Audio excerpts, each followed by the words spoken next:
It's time for another Everyday Getaway. And today we're in Bedford, Virginia at the D-Day Memorial.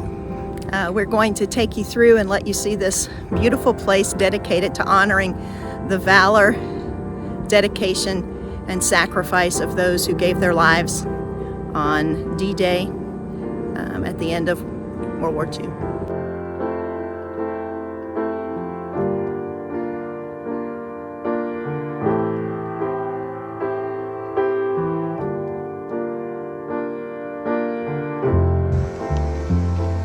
This here is the Education Q Hut. Inside there's lots of artifacts.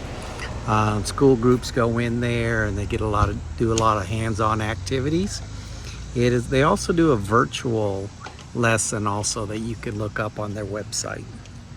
The second building has restrooms in it. We believe the gift shop's in here, and also you can get a few snacks. And there's a place, I think, to picnic on the other side. And then there's a walking trail that goes down between the two. Tonight there's a movie playing. We came in on a Saturday evening that was free admission, and they are viewing a video tonight. So that's set up in this last building.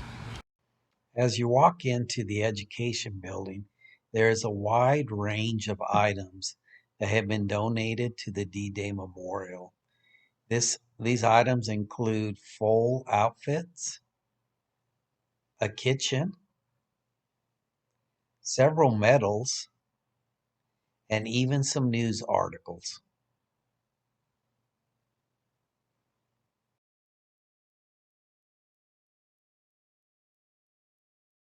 This is a copy of the message each of the enlisted men received from the Supreme Commander Dwight Eisenhower. Now, these walking trails are new since we have been here. It looks like you go down to where these nice benches are. See if you can see them in the woods there. And it says walking trails, so I take it you go somewhere from there? I will say the walking trails do close at 4 o'clock each afternoon. The D-Day Memorial closes at 5.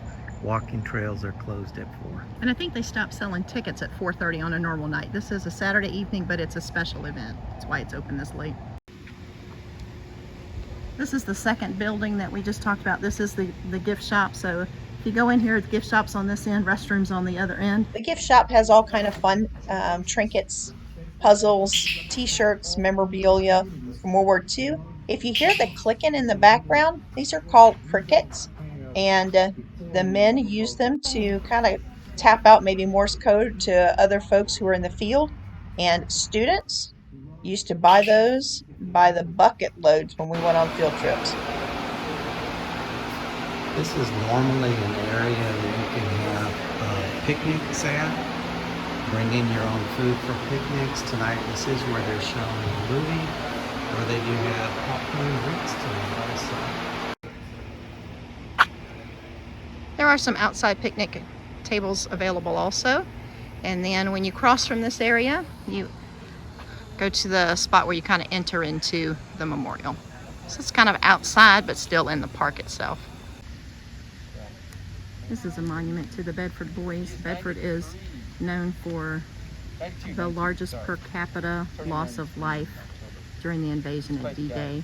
Bedford is a small town, and they lost over 40 of its soldiers right on the first invasion onto the beaches of Normandy.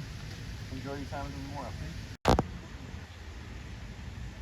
right, before we kind of enter into the main courtyard, this is a magnolia tree, which I love. And Haley, if you're watching, here's a magnolia for you, girl. And speaking of Haley and Nick, when you come to Virginia next time, we absolutely need to bring you to the D-Day Memorial.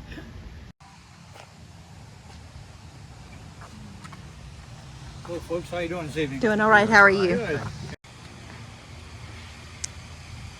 This is grand statue of Eisenhower, and as we look up top, you can see the inlay tile work that shows the map of the D-Day invasion.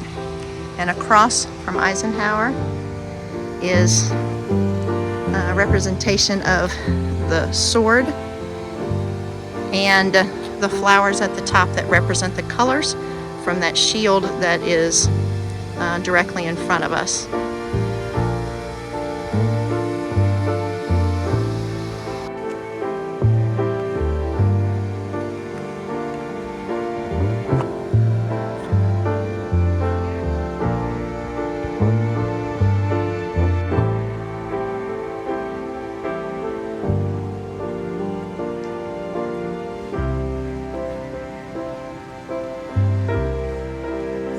This is an excerpt from Eisenhower's famous speech given to the men, I believe the night before the invasion. And that's the shield up close. I'll try to get a picture from up top in a bit, maybe where you can see the sword a little bit better, but looking back towards Eisenhower and the flowers again that represent the flowers on the top of that shield.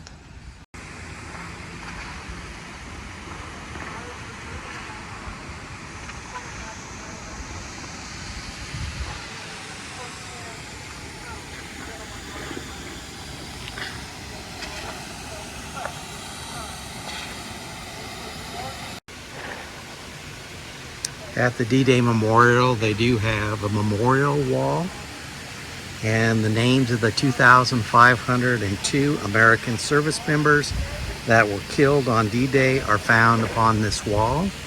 On the other side of the wall, which we'll show you in just a second, the names of the 1,913 Allies appear that were also killed on D-Day.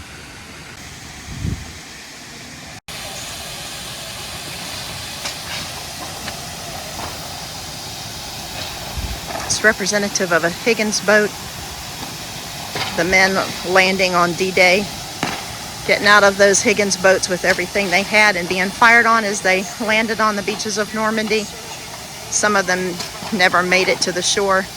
And the Overlord arch stands at 44.5 feet high, and that represents the date June 6th, 1944. And the colors on the top, we'll show you on a plane in a little bit. Those represent the underwings of the Ally planes, so that if you were on the ground and you saw that, you would know that those were friendlies in the air. And I think we can show you that on a plane here in a bit. So this is the diameter of a Higgins boat, an LCVP, Landing Craft Vehicle Personnel. You could put 36 soldiers in here in full pack, and the ramp would go up. Or you could put 12 soldiers and a Willie. A Willie is what they called Jeeps in World War II. Higgins built these. New Orleans, that's where the World War II Museum is now, down in that area. Before the war, he was very good at building shrimping boats. Shrimping boats are lightweight. The bottom of them kind of a spoon shape. They can get over sandbars and get in shallow areas when you think of the bayous of New Orleans and Louisiana. So these are ideal for amphibious assault, but they're very lightweight. These were made of plywood sides, steel reinforced bottoms, but again plywood. The Seabees and demolition crews went in around 06:30 that morning, and their plan was to blast open paths between all these obstacles. But of course now they're blasting, the Germans see it and hear it, and they begin firing on them. So they become some of the first casualties on the beach. Talk to his family, where he served, what he did. That's very common. He had one of our guides who is a Vietnam veteran take him on a tour. They get here, and would you believe he starts talking to our guide. He said, on the morning of the 6th of June, I was in a Higgins boat sitting in one of those Willies, a Jeep. The coxsmen, there were 3 of them piloting these boats. Coast Guard. We lost 15 Coast Guardsmen on D-Day piloting these boats, the most we've ever lost in the Coast Guard in any beach. The ramp falls down and the coxsman goes, go, go, go! And that's how he did it. He said, I had to drive over the bodies of my fellow soldiers and I did not know who was dead and who was alive. The water was blood red. This gentleman was all of 15 years old. He lied about his age. 200,000 young men and women during World War II fibbed about their ages and joined the service. That's how patriotism was back then. They'd either take their older sibling's birth certificate and assume their identity, or they would take a pen and change the year of their birth certificate. When they built the D-Day Memorial, you see that brown area representing the sand of the beach. Sand from all 5 beaches were used to make that sand in this memorial.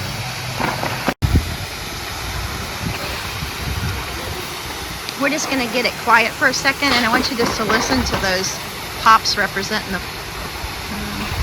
artillery that would have been fired on these men when they hit the beaches. You can multiply those pops by thousands.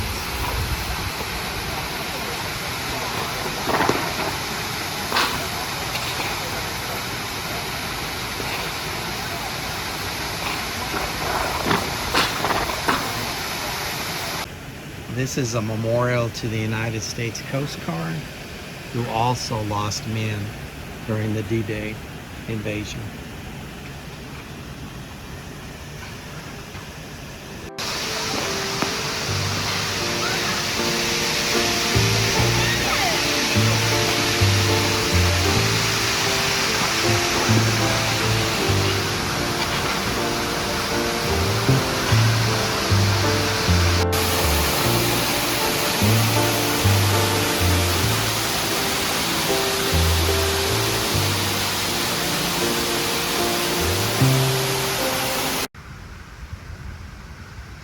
This plane is called a grasshopper, and if you look at the front propeller and end of that, I think you can see why it's called a grasshopper.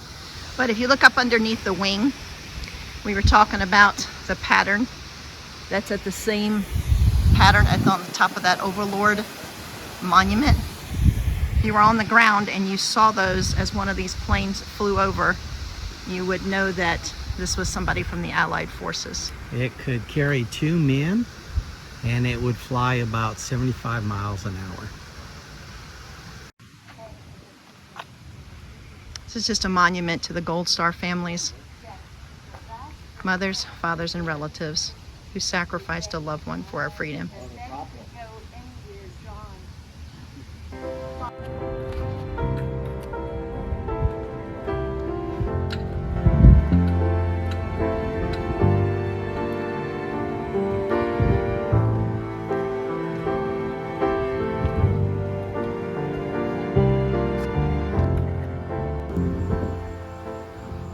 D-Day Memorial was privately funded, and so many people poured in so much to creating this very special place. The statue is a gift to the National D-Day Memorial as a thank you for those who lost their lives on the beaches of Normandy to restore France's freedom.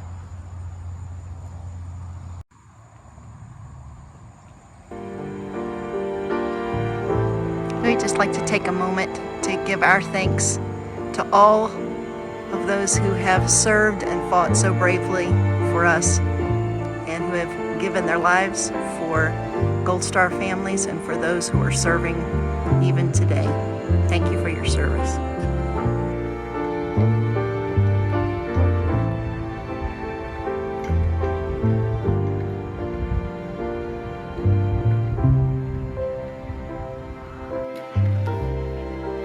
I just want to thank you for taking the time and watching the video today and joining us at the National D-Day Memorial.